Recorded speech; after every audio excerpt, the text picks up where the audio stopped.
Wheresoever you go throughout the world, the black man is discarded, is ostracized, is relegated to the lowest in things, social, political, and economical. This therefore suggests a problem and one that must be solved. We in this section of the world are not entirely free from this unkind, unsympathetic, and uncharitable behavior of the groups or races around us.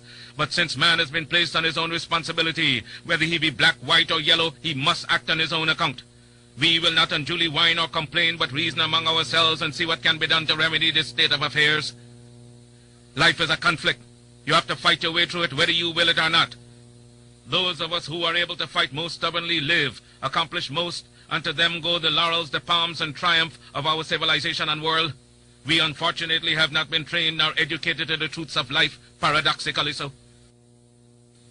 May I say something to you to give you a true knowledge of yourself and life, so that the same glory and success attained by other men who understand themselves may be yours. Man in the full knowledge of himself is a superb and supreme creature of creation.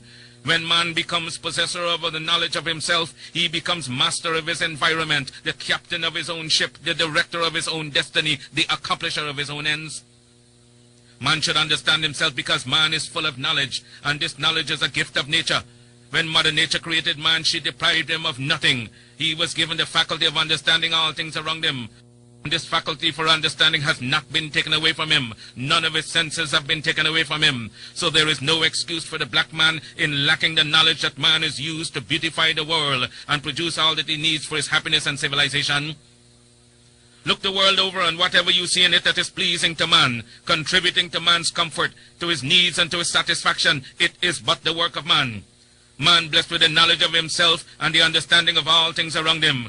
If you are able to live with the knowledge of yourself and with the greater knowledge of nature, you must know what is good and what is not. You must know what is finite. You must know that which is material, physical, and otherwise is at your disposal to create or otherwise use. If we leave America and go over to the east, to Japan, they will be telling their fellow citizens of Japan of the wonderful accomplishments of the Japanese people, proving that man is moving onward as time moves on. But you have hated yourselves as you have done in previous years. You have shown malice, prejudice, and hate to each other. And the result is that while other races have made progress, while India has made progress towards nationalism, while Ireland has made progress towards republicanism, while the whole world has made progress in man's accomplishments, you still stand fighting yourselves, dishonoring yourselves, showing no disposition toward that higher life so that you will be abundantly blessed. So reflect and think that you were created for some purpose other than exhibiting malice toward your neighbor or fellow men of your own race. What a pity it is that we cannot stand united without a written law. There is no written law compelling other races to stand together. They are brought together by the gentle touch of nature. The unwritten law of nature causes them to stand together on all occasions. So wheresoever you find them in the field, that one gentle touch of nature causes them to stand together, if need be, die together. But with the black man, you can preach to him from the pulpits. You lecture from the platforms, from the byways and the hedges. The spirit of cooperation, but he will not cooperate. You talk to him gently, you try talking harshly to him, he still will not cooperate. The result is that he falls prey to those who understand themselves and walk through the world making you their serfs and slaves. We must acquire the higher knowledge of life.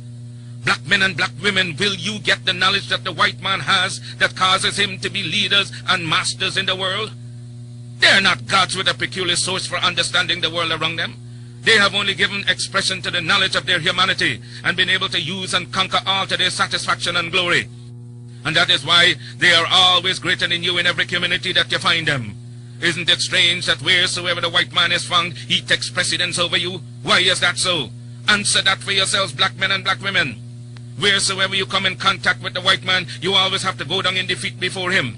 Whether it be in England, in France, or in America, you always have to go down to the white man, and yet he has 2 eyes, 2 feet, 2 hands, same passions, same senses and feelings as you have. Your feet are not put on opposite sides, now your hands turned around the other way. But it's because you fail to use your will, your knowledge, and your mental faculty to the point where you will enjoy life around you. It is against us as an African people. It's not because of color, it's because of our condition. If we must have justice, we must be strong. If we must be strong, we must come together. If we must come together, we can only do so through the system of organization. But to fight for Africa that teaches you to depend upon another race is a leadership that will enslave you. They gave leadership to our foreparents, and that leadership made them slaves. But we decided to find a leadership of our